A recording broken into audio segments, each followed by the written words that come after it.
Dans Estelle Midi, on ne va pas se mentir, sur RMC Story, Estelle Denis recueille de nombreux témoignages et français, sur des sujets très différents, et vit parfois des situations assez cocasses.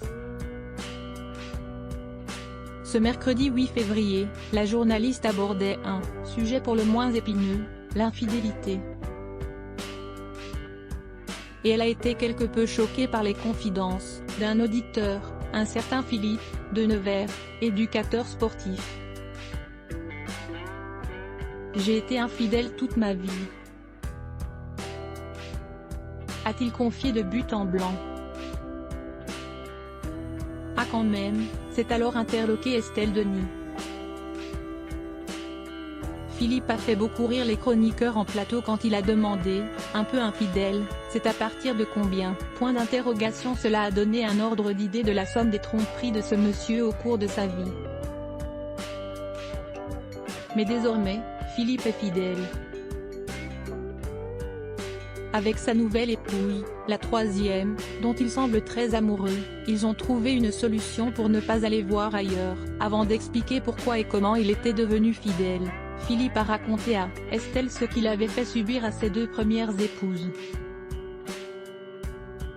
La première, on s'est rencontrés jeunes, j'étais athlète, de haut niveau et j'ai eu beaucoup d'aventures.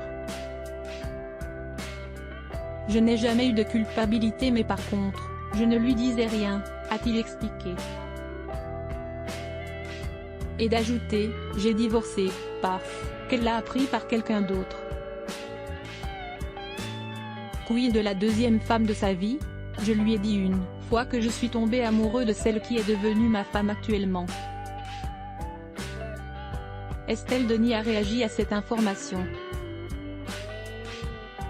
Pour elle, dans ces cas-là, il ne s'agit pas d'une infidélité. C'est une histoire d'amour. Il lui manquait un détail pour mieux apprécier la situation. Je l'avais énormément trompé avant et je ne lui ai pas dit toutes mes histoires. Aujourd'hui, Philippe est heureux en ménage. Et il est fidèle depuis 9 ans. L'éternité si l'on pense à son historique. On a trouvé une voie qui est le libertinage, a-t-il déclaré.